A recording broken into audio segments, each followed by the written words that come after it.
بسم اللہ الرحمن الرحیم۔ عید الاضحیٰ اور قربانی کے فضائل اور مسائل قرآن اور سنت کی روشنی میں بیان کیے جا رہے تھے۔ قربانی کن شرائط کی وجہ سے واجب ہوتی ہے، قربانی کے لیے کن شرائط کا ہونا ضروری ہے؟ تو اس کے لیے سب سے پہلی شرط یہ ہے کہ مسلمان ہونا۔ 6 شرائط ہیں جن کی وجہ سے قربانی واجب ہوتی ہے۔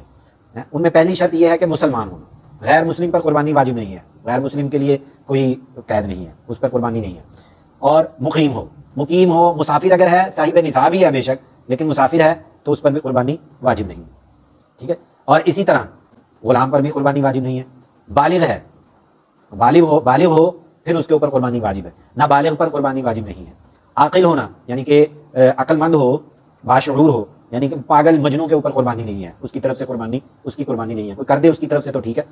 اور صاحب نصاب ہونا، ٹھیک ہے نا۔ صاحب نصاب جیسے پیچھے میں نے بتا دیا کہ صاحب نصاب کا مالک کون ہو، جس کے پاس 52.5 تولہ چاندی یا اس کی مقدار کے برابر پیسے ہیں، یا پھر اس مالیت کا کوئی مال ہے یا ضرورت سے زائد یا مال تجارت ہے، تو ایسے بندے کے اوپر قربانی واجب ہے۔ اور غریب پر قربانی نہیں ہے۔ اچھا، یہ 6 شرائط ہیں۔ اگر ان 6 شرائط میں سے کوئی ایک شرط 12 ذی الحج تک، یعنی کہ 12 ذی الحج کی اثر سے پہلے کسی ایک بندے میں پائی گئی، مثال کے طور پر کوئی بندہ مسلمان نہیں تھا لیکن صاحب نصاب تھا، وہ 11 تاریخ کو 11 ذی الحج کو وہ مسلمان ہو گیا، اب اس کے اوپر قربانی واجب ہو گئی۔ اس کو چاہیے کہ جس طرح فی الفور اس کے اوپر نماز واجب ہو گئی، اب جو حکم چل رہا ہے قربانی کا، اس کو قربانی بھی کرنی پڑے گی، خرید کر لائے جانور فی الفور قربانی کرے۔ اور اسی طرح ہی اگر کوئی مقیم تھا، مسافر تھا، اور پہلے وہ مقیم ہو گیا جی، تو پھر اب اس کو کیا کرنا پڑے گا، اس کو بھی قربانی کرنی پڑے گی، ٹھیک ہے۔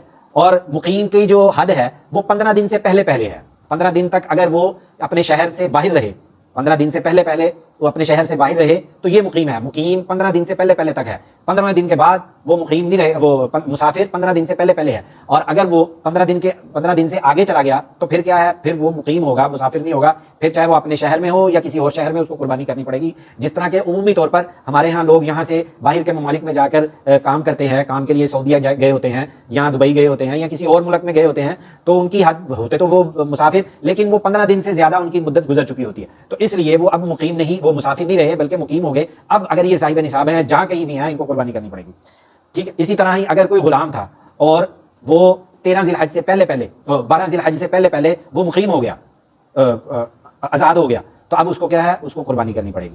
اور اسی طرح ہی اگر کوئی نابالغ تھا تو وہ 12 ذی الحج سے پہلے اگر وہ نابالغ بچہ بالغ ہو گیا اور صاحب نصاب تھا، اب اس کو بھی قربانی کرنی پڑے گی۔ اور اسی طرح ہی اگر کوئی 12 ذی الحج سے پہلے کوئی پاگل تھا، کوئی مجنوں تھا، اللہ تعالیٰ نے اس کو شفا دے دی، وہ صاحب عقل ہو گیا، تو اب اس کو قربانی کرنی پڑے گی۔ اللہ رب ذوالجلال سے دعا ہے کہ اللہ تعالیٰ ہمیں قرآن اور سنت کی روشنی میں اپنی زندگیوں کو گزارنے کی توفیق عطا فرمائے۔